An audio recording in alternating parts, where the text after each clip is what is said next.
Manchester derby, lads. It was probably the most dominant Manchester derby I've ever seen. That's including last season. That's including even under Fergie when they lost 6-1, Man United. They had, actually, I looked this up, they had way more shots that day, even then, than this one. They lost 6-3 last season. After the game, Ten Hag came out with a thank you for the lesson, Pep. And then you look at this and you go, what have you learned? Well, the other thing as well, I remember under Ollie, them going to the Etihad and winning a game. And it's funny, there's been so much conversation over the last couple of weeks about Ten Hag's style of play. It feels like United fans are finally going, right, what is this? What do we do? Oh, it's counter-attacking. Oh, we sort of sit back and we try and counter.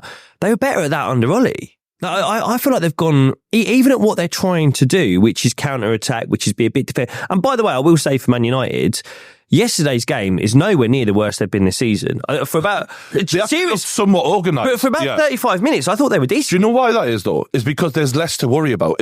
When they just have one thing of defend, and then punt it long and hope someone smashes it in from distance, as like they got quite lucky with that. Credit to Rashford, good strike. But it's because Ten Hag did not have a lot to tell them. I think whenever they're expected to beat a team, it looks even worse. Yeah, that's it. And to have 27 shots against 3, and by the way, the third of those wasn't even a shot. It was a free kick that went in and someone headed it out. It wasn't even towards goal. You had 2 actual shots in the game to 27.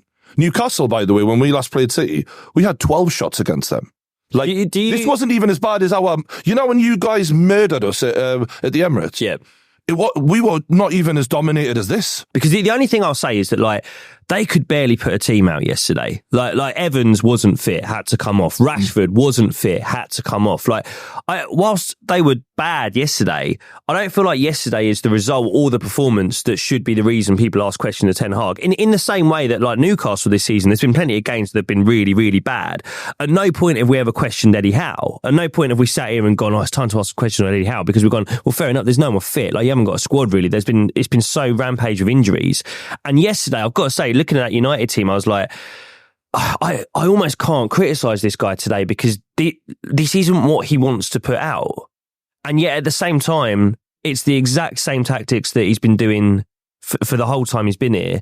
And there's been no growth. What do you say isn't what he wants to put out? Do you mean in terms of players? In terms of players. I think if they had Højlund fit yesterday, it's a completely different game. It was so clear. When Newcastle played City, I think we've had record number of injuries, record number of days missed this season. We still look better against City than they did. And that wasn't long ago. I mean, look at when Chelsea played City. Yeah. I got to say it, mate. I think they bottled it, to be honest. Oh, are they billionaire bread bottle jobs? Well, is that what we're calling them? I think the term sort of fits there, doesn't it? So, and I actually heard Gary Neville's comments on it after, like, he was speaking about it on the Gary Neville podcast, and he sort of said, yeah, you know, Man City. He was very, I thought he was very complimentary towards Man United in that game. And I look at it and I think, that's weird, isn't it? Because Chelsea were bottle jobs against Liverpool, a team that are higher in the league than Manchester City. Chelsea didn't take a lead in that match, you know. Man United took a lead yesterday in that match. And even if you compare the 2 matches of Chelsea against Man City compared to Man United against Man City, tell you what, you look at the possession, it's about the same. Chelsea had hardly any possession, as did Man United yesterday. Man United had 1 shot on target, a worldie from range that came out of absolutely nowhere, completely against the run of play. Chelsea at least rocked up there and had 16 shots, 6 of those shots on target. Chelsea did way better against Man City, but Chelsea are bottle jobs. We're bottle jobs. And by the way, when Man United did move the ball forward, there was a level of disorganisation about that Man City back line. Yeah. That could have been got at the same way Anthony Gordon got at it, Isak got at it when we played them. Like, they're not bulletproof. And if you have the bravery to actually go after them, the same bravery that was lacking against Liverpool when they shut up shop and offered nothing at Anfield. And I understand that we're talking about Liverpool and Man City, but again, and I know people like to say this is Manchester United we're talking about here. Yeah? Right? We are expecting, when you have a £1.2 billion squad and you have the highest wages in the Premier League, including Manchester City, that you will offer something more than that. And I get, it's a fair point, like, Ten Hag would have hoped to have had a fully fit squad that day, but let's not kid ourselves. That was as pathetic as an effort we will see against Man City all season. And in terms of, we're talking about wages, and I mentioned that, Luton have scored the same amount of goals as Manchester United this season, and they have about a tenth of the wages going out. So when we're talking about pound for pound what Ten Hag is getting out of this squad, only an idiot of the highest proportion would say Ten Hag is doing a good job, in my opinion, when the facts are what they are. And that's not, that we're not talking, I'm talking about numbers here. There's not even, I don't even need to give my opinion about the playing style, about the lack of bravery. Just talking numbers there. It's not good enough. I will just go back to Gary Neville as well. It's just sort of going through my head. Another thing he said that he was looking at that Man United squad and he said, I've never been there as a Man United player, but I've been there for England when we were playing against top nations. And sometimes you go so long without the ball that it can just break your heart a little bit. And that's what happened to Man United today. You're without the ball for so long that, you know, you almost just, you want the game to finish really. And you just want to, and I was sort of listening to it and I was thinking, come on, Gary. Come on, you get in there. You're walking towards it. Say it. You fucking bottled it. You bottled it. I think you can't say that, can you? It suits you fine to say it about Chelsea. You literally describe what it is to bottle a game, and you can't say it about Man United. That quote will haunt Gary Neville for the rest of his time in media. Like, honestly, a man that failed during his time in Valencia, who doesn't have the balls to even carry on in football management. And then he said something like that about Chelsea when we've taken Liverpool 120 minutes in a cup final. And only succumbed to a Virgil van Dijk header. It's hardly like a nobody, right? He's a heroic player doing a heroic shit, isn't he? Literally, they're a club that have spent the most net spend out of all of the Premier League. They've got the most wages, as you say, 10 times Luton, 4 times Brighton and Villa. You know, they're spending an exorbitant amount of money. They go to the Etihad. We're a team that have gone there and performed incredibly well, got a draw in a very good result. And the first game we played them, when we played them at home, it could have been 4-3.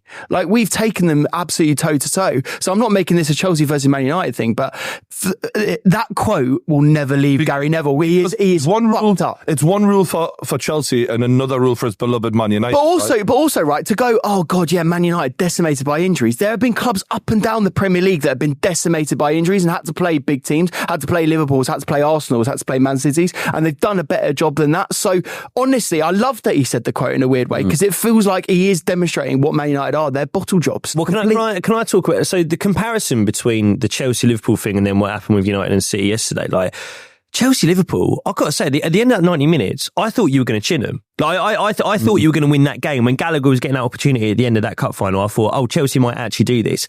Even after the Rashford screamer, even at half-time with them, like, I was like, there is no way Man United win this football match. Did any of you think that Man United were going to get anything, even after the goal? But if they'd been a bit more brave, as I said, I see in the openings when the ball would go forward, but they weren't doing that enough. And that, you have to have the confidence from the manager to go and try and do more than what they were doing. It's clear that the ambition was non-existent from the get-go. Yeah, I saw a quote from Ten Hag, by the way, saying that their defensive was very proactive, that they were high up the pitch. It's just like, what game were you looking at? When a manager who was, again, the most dominated I've seen a team all season, in terms of shots, possession, the lot, when he says the gap isn't that big, I don't know whether we should be looking at sacking you or checking you into the nearest mental health facility, bro. Yeah. Because that's embarrassing. Both.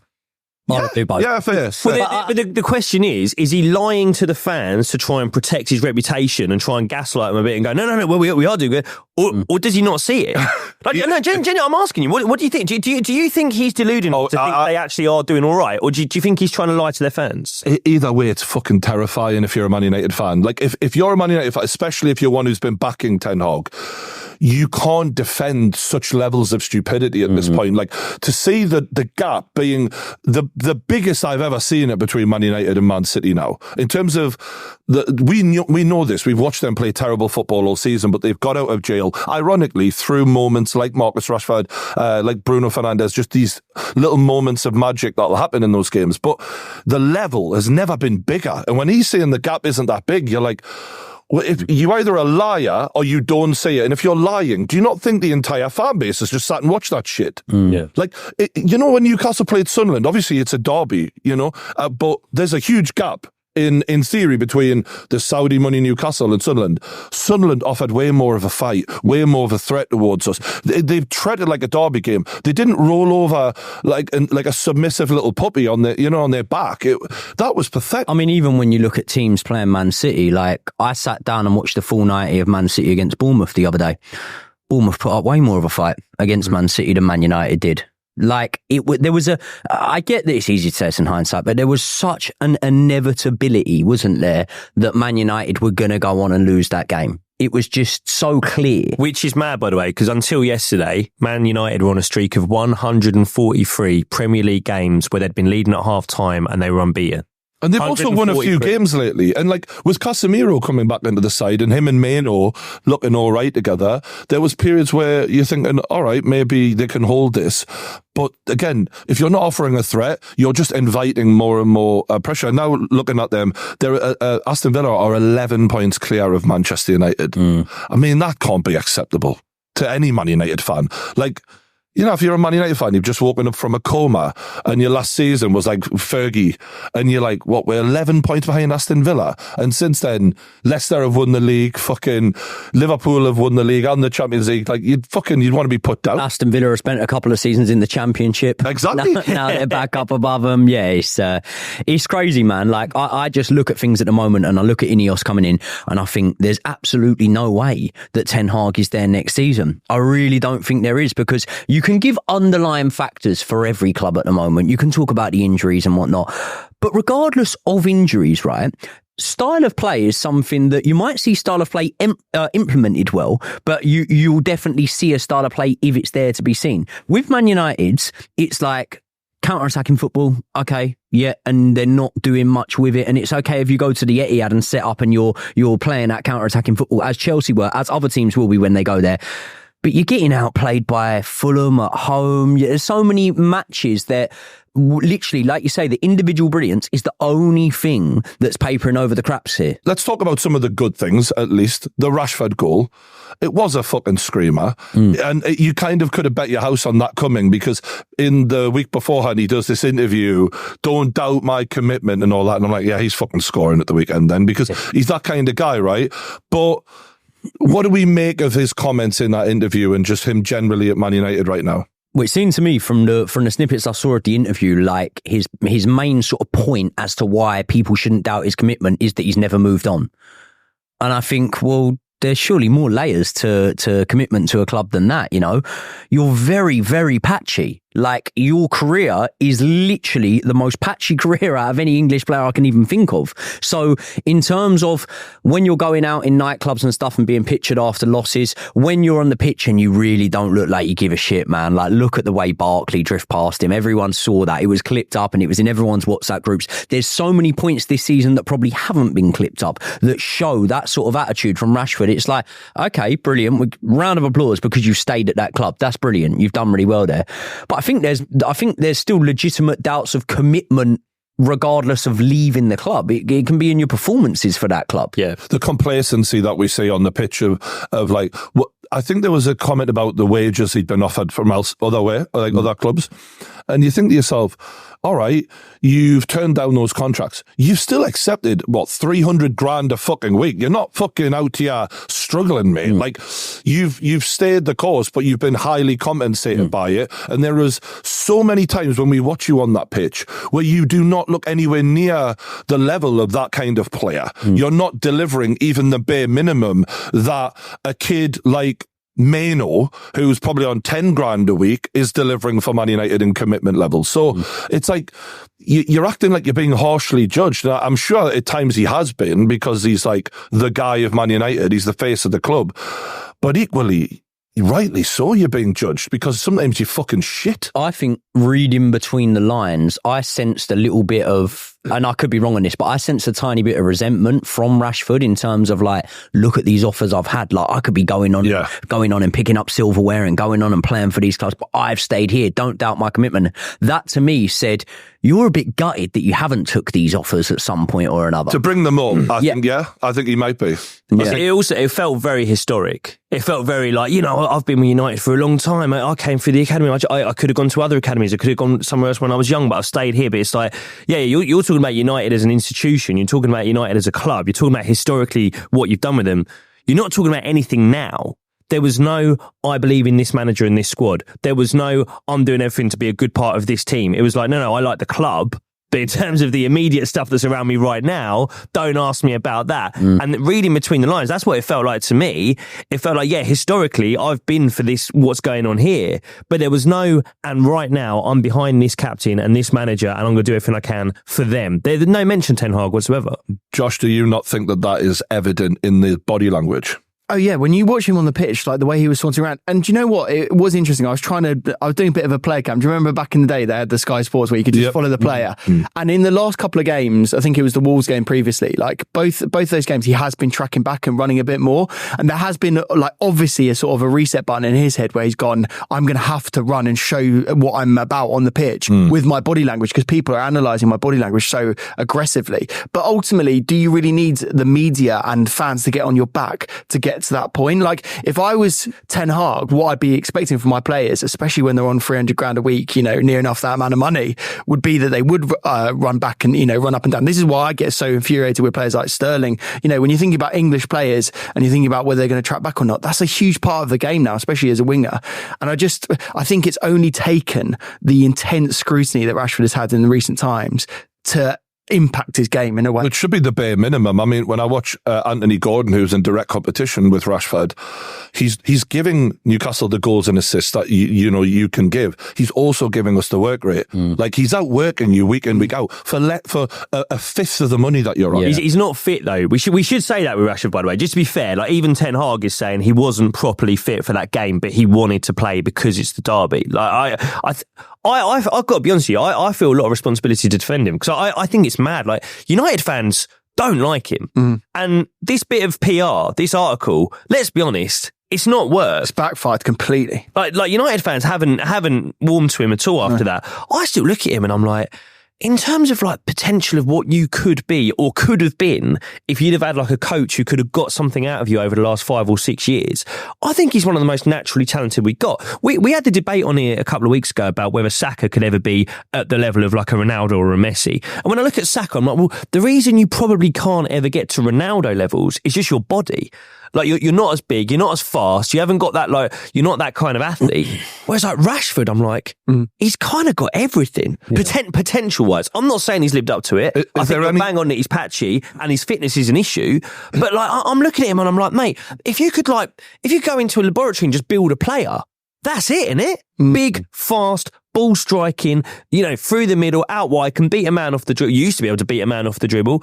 I look at him and I'm like, what has happened to this kid? Is there any danger of too much too soon though, mate? Like I know that there are anomalies out there, but like, I think Wayne Rooney, for example, being at Everton to start with and realising, fuck me, you're all shit, this club ain't good enough. Like, and having a bit of when you've been at the biggest football club from day one and been told you are the guy we're going to build this team around, and now you're there and everything's been handed to you on, like, a little bit like...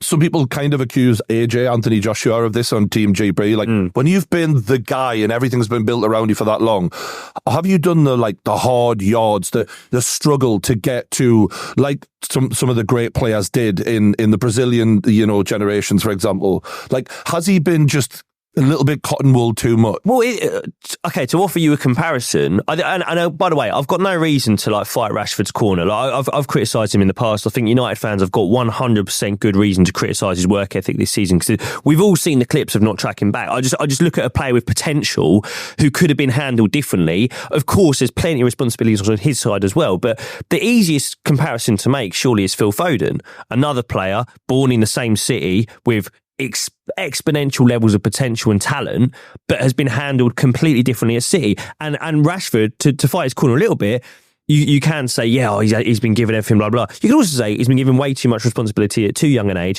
Too many times in the past 5 years, he's been the only level of attacking threat for United. He's been overburdened in a way where Foden, in and out, careful management, in a bit, out a bit. And now we're seeing Foden at a much younger age become a player who can decide matches like that in ways that Rashford... And also, like, in terms of the trajectory of Foden's career... It's been so much more steady because of that lack of pressure. And tactically, he's been developed. Like, tactically, we've seen Foden appear in different parts of the pitch, be able to do it.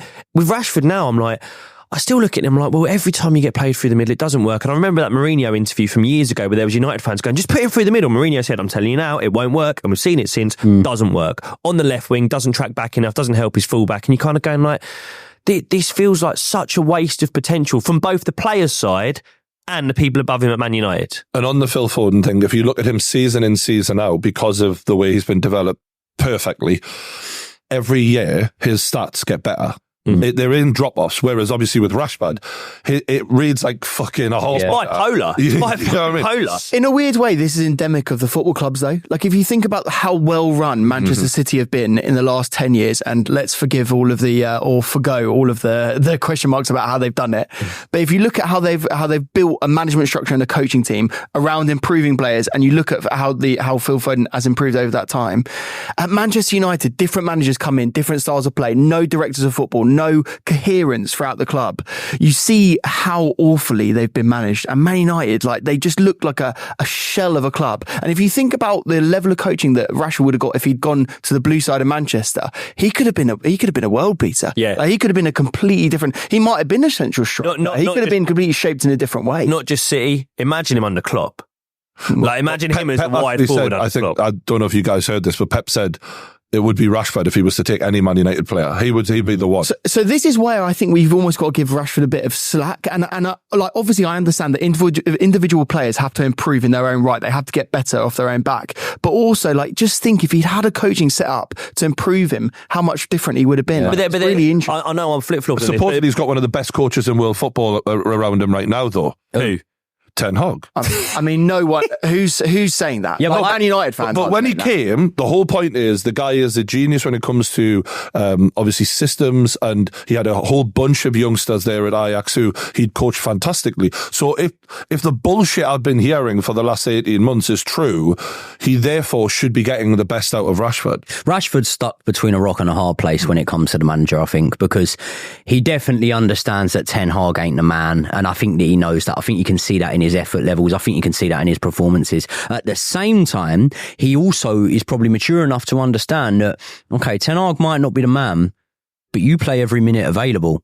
And you know what? If you're in this sort of form under another manager, maybe a manager that's more consistent in the way he treats players, you'd have been out the lineup. So it's like, you know, pick your poison. Can I ask you a question? Well, pick your poison is the word, mate. Is he stuck between a rock and a hard place, or is he stuck between a cigarette and a can of Stella? Like that's the other thing. Is for all his potential, he's the one going out. If he's fucking model professional Rashford, if he's training his arse off, if he's running his fucking legs off on the pitch, and he's not having a booze in the week, then it's all on Ten Hag. And I completely agree with you, mate. I think he probably is looking at the situation above him and going, right, I kind of got to ride this out a little bit because the next manager's going to be blah blah blah blah. But like when you're going out on a piss, you don't get any slack cut. This is the reason why this PR hasn't worked, because it's like, you say whatever the fuck you want about your commitment to Man United, mate. How committed were you when you're in that nightclub in Belfast? He didn't track back, actually. I don't know if you've seen this clip where he gets taken out by Walker, gently edged off. I wouldn't have said it was a foul or anything, but he's complaining and rolling around on the floor. And there's a moment where you're like, all right, get back up then. And he just stays on the floor. And then they go right up the other end, and the guy who he would have been tracking was Phil Foden. And there's a big space where they lay. And look, Foden was a great shot, but if that's against Newcastle, Anthony Gordon's there. Yeah. And I'm not even saying we're not a good side this season compared to last season, but I know what would have happened there. So he forgoed his responsibility there. I just hope, really, really hope for Man United's sake that whoever handles the Man City social media accounts don't make any sort of compilations of that moment, because that'd be awful. Like Fulham did with. Oh, that was awful. Oh, we hate to see that. I hate to see it. So distasteful. Have they apologised yet, as Ten Hag demanded? They should do. They should be apologising for that, shouldn't they? I mean, not Bruno Fernandes should just get up off the floor and stop rolling around like an absolute pussy. Anyone comes near you, Fulham should apologise. Definitely really one of the most hated players in the Premier League, Bruno. Should we clarify the point we're making, by the way? So if no one knows what we're talking about, there was the clip of Bruno Fernandes against Fulham. I can't remember who clipped his Like, He dives disgustingly. Yeah. Fulham, fair play to him, clip it up and stick it out on their social channels. And Eric Ten Hag saying that it's something that Fulham should apologise for. But this is 2 weeks back to back now where Eric Ten Hag is in, and I'm someone who's criticised him on a footballing level from the get-go. I don't know, and he's probably a nice guy. I have nothing against him, personally, but he's making himself sound like an absolute moron 2 weeks running when you're like, the gap isn't that big, and it's like, well, they had 9 times the shots that you did. They had more shots than you had possession, but the gap isn't that big. Okay, and then you're having a go about a player who's diving, and you're complaining that they've clipped it up. Well, stop the diving. He sounds ridiculous. Don't give them anything to clip. Yeah. Don't do that sort of stuff, and they won't have anything to do it. So I have to say, is it going to be interesting? We should almost do a little prediction here. In the summer, bearing in mind, Sancho's going to be coming back. Rashford's still going to be playing for Man United. It does feel to me like it's almost a bit like a player power versus manager in this situation now. You're looking at Man United and you're thinking, how are they going to move forward? Because Sancho is going to come back. Whether he ends up going out again, he's going to end up playing for Man United, at least in pre-season.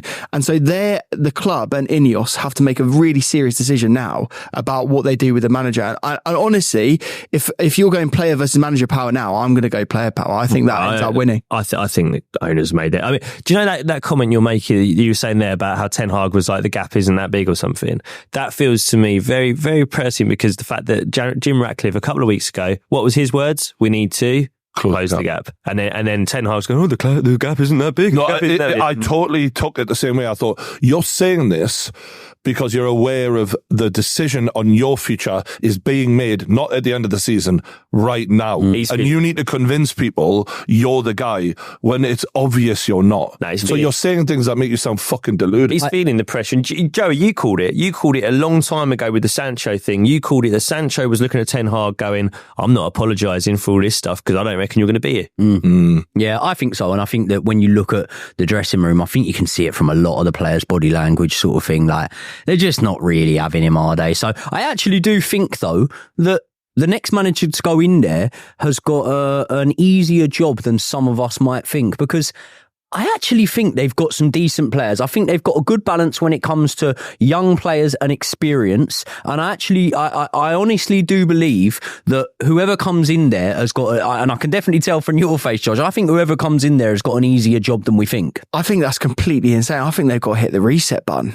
I wouldn't sort of say they've got to gut the club in the way that Chelsea had to be gutted, but I think you've got to offload so many of those players. You've got Varane on 350 grand a week. Sancho is going to be a persistent issue. You've got so many other players that are on higher inflated values than they need to be. And FFP, while it isn't necessarily a pressing issue for Man United, bearing in mind their commercial income, they've definitely talked about it, that they're close to the line. And so they're going to have to do some sales. And I think, going back to Rashford for a second, I think they're going to regret not selling him to PSG. I think that's going to be one of the biggest regrets they have, purely because of the book value that he'd be able to get. 65 million, get all those wages off the books for a player that's inconsistent and not performing, and the fans don't like. I honestly think they're going to regret that. The one disagreement, I wouldn't say I think I'm somewhere in the middle of you. I understand that some of the players definitely need to be offloaded, but the thing that I get annoyed with when I see fans sort of sticking up for Ten Hag and they're like, oh, the squad is so terrible. I'm like, right, the amount of times we watch individual brilliance pull Ten Hag through games, I look at that and I go, with that level of talent, the kind of goals some of you are capable of scoring, if you had a manager who could bring all of this together and get you working within a system, and then add some of the players who Josh would suggest and offload some of the crap, there's so much potential in this squad, in my opinion. So I just think that they do have a lot of potential in the future, but it's just not with Ten Hag. All right. Well, let's go through the starting lineup yesterday, and let's add in Højlund, because bear in mind he'll be there for the future. And you tell me who you think will be a title-winning team for Man United. So a title-winning team is moving the goalpost. Wait a second. Man United should be a title-winning team. Should they? Yeah, they should. But you could say this about Chelsea. You could say Chelsea should be a Champions League space side. You could say it about so many teams. What I'm saying is the manager manager going in there is going to have an easier job than we think. Because at the moment, let's give Ineos the benefit of the doubt, right? And let's say the Ineos are going to come in and do a semi-decent job. Well, by the time the next manager goes in there, they'll have had their feet under the table and they'll have a better idea of exactly what they do to do that job. And part of doing that job is, like you say, trimming down some of the shit, try and get rid of Anthony, maybe move Sancho on, I don't know, right? But I think that then when you look at it and when you look at that team, exactly like Brian says there, you've got enough individual talent to have you, sixth in the table. So right now, they're sixth in the table, but they're 11 points behind Villa. And the point I'm trying to make, mate, is I don't think that would be that hard to bridge that gap with a smart manager. Exactly. Honestly, if you go through the team one by one, right? I like, just humour me for a second here. Is Onana a Champions League goalkeeper for Man United? Yes. All right. Okay. He was in a Champions League final. Exactly. That's exactly it. He was, but he's been the most inconsistent goalkeeper I think Man United have ever had since David De Gea. He has, and people will go way overboard, right? When someone stops playing awful, people go, they've turned no, they're just not playing awful anymore. But what I would say is I've watched Onana recently. I've got to be honest, I do think he's getting better. I agree. And can I just say, by the way, I've said this from the very, very start of the season. I went viral for saying this. Part of the problem Onana's got is you bought this ticky-tacky goalkeeper to come out and play it out from the back, and you've stuck two wardrobes in front of him in Johnny Evans and Harry Maguire. Like, no, but seriously, this is the problem, is that, like, they're not doing things to suit the players they've got. Onana, bang on, mate. He's a Champions League final goalkeeper, and if you play to his strengths, he can be that. I think what happened with him, they brought him into a playing style, didn't suit him. His confidence went down the toilet straight away, and suddenly his hands look like he's got shampoo on them, like he's slipping through. Aston Villa are probably going to finish in the Champions League spots, right? So if we use that as the benchmark, and if we look at Aston Villa's defence, is it inconceivable that someone like a Martinez could perform to the same level as a Pau Torres or someone in the... not inconceivable. I'm going to say yes. I'm going to say yes. Yes, with Lissandro. Right, but then Varane and Maguire, I don't think any of you around the table are going to say they're going to win a Champions League with... I'm not going to say they're going to win it. No, but then again, it's now not getting in the Champions League. It's winning the fucking Champions League. What the initial point I was saying was I think they've got an easier job than we think. And I'm not saying, that this can close the gap. But I'm saying, can the next manager leave Man United at the end of next season having had a more successful season when Liverpool needed to push on, when Liverpool needed to push on, they bought Alisson and Virgil van Dijk. And you think that team that you're going to set out there with a Maguire or a Varane is going to be that level? Like, what we're talking about with Man United and Ineos want to push Man United forward to be back where they used to be, like at least second. I think we're getting the argument, so let me remind the table. The argument was if they get rid of Ten Hag and bring in another manager, he will be able to take the players they have got and get more out of them to then help them bridge that gap with some additional footballers. I don't think... Are you arguing against that, Josh? I honestly... Are you thinking Ten Hag should stay? No, I'm not saying that Ten Hag should stay, but I'm saying for Man United, we're talking about Manchester United Football Club, a team that should be right up there. I'm not dealing with sort of like, they can do a job. I'm saying they need to be getting right up there. They're the highest wage bill in the entire Premier League. When we're talking about highest wage bill in the Premier League, it's very, very clear. If you spend that amount of money, you should be challenging for the title. But obviously they've misspent to a degree. So what we're trying to do is be realistic and think of a solution in the meantime to help them slowly but surely get closer to that gap. Because if you run as they've tried to run, they've fucked it by not being patient and being smart in their player signings, their managerial appointments. I think that they just need to be patient and clever about what they do next. So I don't understand what you're arguing against. You know what I should say is when I was saying that in terms of another manager coming in and being able to push them on, right? I didn't mean to win the league. I didn't mean to win a Champions League. What I meant was at the moment we're looking at it. They're going nowhere. Man United aren't getting Champions League. They're going nowhere though. They're going nowhere. Up, they're not going down. They're just sitting in the fucking road. They are so where they they need are. someone to come in and energise the club, and I don't see how they can get it. So they're going to do that with 3 signings or 4 signings? No, they're not. So my point is, mate, I don't think they need any signings. I don't think they need any signings. I'm not saying they don't need them. Can we just stop talking, right? I don't understand the point you're making at all. The point that I'm making is they need to invest significantly. I've just said you just think you can have the same squad and a different manager would be able to produce better results. Yeah, I don't think that at all. I think they can have the same squad. I think another manager could come in there and have them competing for Champions League spots way more than they are right now. Agree. And I think you could throw 4 players in and they go above that. I honestly do. I think the back 5 you're about to say, Onana, Shaw, Lissandro, Varane and Dalot, I think you can compete with that. I think you can get top 4 with that. And I think you add one more in there, you can go further. I think in terms of a midfield, you put Kobe Mainoo next to Casemiro, maybe need to replace Casemiro. In terms of a three behind that, Garnacho, Rashford and Bruno, I think you need one or two in there. And then Højlund. I mean, look, Højlund in terms of the last 6 weeks, like, is Højlund, like, we've had the debate on here. He's carried the team. Is he, mate, he's already become one of the most important players. And in terms of like other number 9s in the league, is Højlund much worse than Núñez? He's not much worse than Núñez. Is Højlund much worse than Trossard or Gabby Jesus? He's not much worse than those. I fully fucking disagree. And I think 3 or 4 players and that squad is good enough. For what? Scraping the Champions League? Not scraping at all. Not scraping at all. Finishing 5th in the league? No. I think getting into the top 4 and competing with the top teams, I really think it is. I don't think it's that bad. I don't think that list of players is that bad. I think the problem is they don't have a playing style that suits any of them. I think there's so many players in that team and they try and do things that don't suit them. It was like when Jamie Carragher pointed out the tactics of clearly like the wrong information being presented to these players. They're not cohesive in that middle of the park. Like half the front line push on, the defence sit back. You've got a fucking massive gap in the middle, which Pep religiously exploits every time. And then you're asking 30-something-year-old Casemiro to run around on legs that don't work anymore to cover that massive gap. It just doesn't make sense. I'm sorry, Josh. I completely disagree. I don't think that squad's far away at all. And I think you could take players out of that squad and put them into really good teams and they'd be solid. I think you put a Kobe Mainoo into Liverpool's midfield, they still do exactly what they've done this season. I think you could take a couple of those defenders and put them into either Liverpool, Arsenal or City, they still do what they've done this season. I think you could take some of those forwards, put them into a top team and those top teams would still do what they've done this season. And in that individual game, we've literally mentioned, what was it, fucking Bournemouth, who made more of a fight of it. Newcastle, who, with all our injuries, we put our injuries, we have more injuries than anyone this season. We made a fight of it against City. We lost 3-2, but we put up more of a fight. So even in that individual game, when we talk about the gap, yeah, the gap looked huge. But our point is because of what Ten Hag is doing with the team and some of the bad signings, which I think is fair. Spurs have had lengthy injuries, key personnel suspensions, people missing. They're higher than Man United in the league. They're playing better football. Why is that? Because they've got a better manager. I just truly believe that if Man United had a better manager than Ten Hag, I do believe that they would be elevated in their league. If Spurs' manager went to Man United, I think they'd be higher right now than 100%. Spurs. It's only just happened recently, though, that Man United fans are really questioning Ten Hag. A lot of Man United fans, we've had KG on this table. He's been backing Ten Hag until very recently. He drinks a lot, though, doesn't he?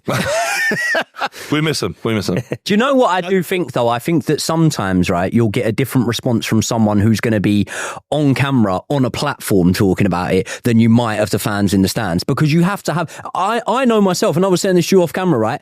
I've been thinking for ages, I don't know if Poch is the man for this job. But I feel some sort of responsibility. Don't be too reactionary to just go ahead and say it straight away. And I think that sometimes when you'll speak to someone, and I got this around the Ten Hag situation, because I'm constantly going to Man United fans, still Ten Hag in then, still think he's the man. And off camera, you'll get a different answer to what someone says on camera quite a lot. So I think that when you say about them backing him, I think a lot of Man United fans for a long, long while have been thinking, this ain't fucking going well, man, is it? But I just think it's now that you're starting to see more of them go, right, okay, I've got the confidence to do it.